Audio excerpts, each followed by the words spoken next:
So this is just a very brief and extremely subjective comparison between the 210 and the 124 that I've got here. First and foremost, I am a great fan of the 124. I always have been since I was a child, just letting you know there might be some bias here.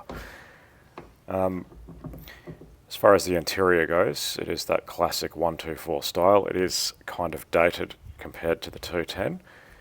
However, driving the car is a very different experience. I never was a fan of recirculating ball steering until I got a 210, and now I am a great fan of it. Yeah, everything just feels right in the 124. It seems like it's made with better quality materials. Yeah, it just feels right in the hand. And steering is a lot more involved. You actually feel like you're driving a vehicle. You're not disconnected from the road and the vehicle like you are in modern vehicles like the 210. And that is shocking to say considering it's 20-something years old. But yeah, the 210 is the first with that modern feeling where you just don't feel anything about the road you're driving on. 124 is much more of a driver's car in my opinion. It's a shame that no one knows how to align the front end of the 124, particularly in Western Australia, so it's not quite at its full potential, but I imagine when it was new, it would have been fantastic. So let's have a look at this 210. I did try and get the best one I could find. That's easier said than done because they're all kind of trash. Particularly the 430s, they all seem to have massive mileage on them because they are, modern-ish cars to drive. They're very easy to drive. They do have that disconnected feeling from the road. Interior is a lot more modern than the 124, particularly the instrument cluster with, oh my goodness, a dot matrix LCD display.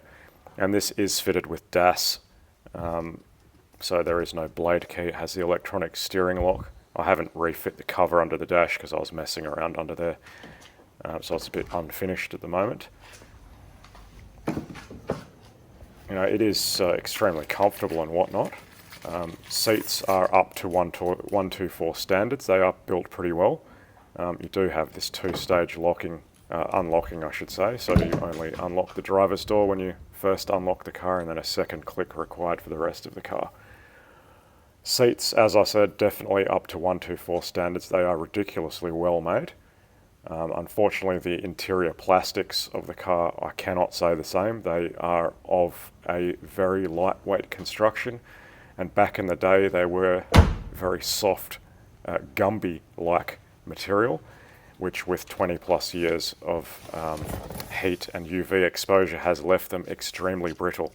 Even the steering wheel cover is going sticky, which is not something you see on the 124, so I'm going to have to treat that. And these gear sticks, well, it just feels cheap compared to the 124, even though it is, I think, leather. And these center consoles are notorious for going sticky, although I've cleaned that up pretty well.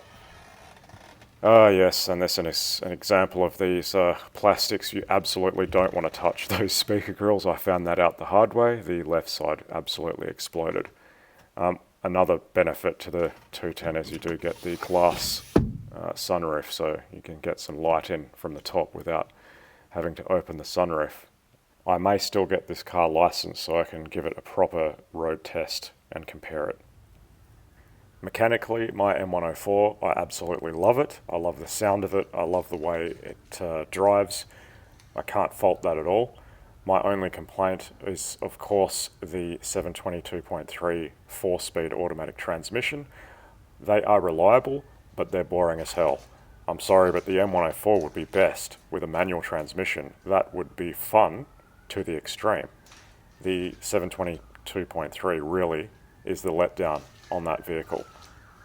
On the other hand, the M113 with the 722.6 5-speed auto is a brilliant combination. This engine is ridiculously robust and it is DIY friendly as well as the transmission. I cannot really fault it in that manner. The only complaint really is that these M113s are a little bit conservative.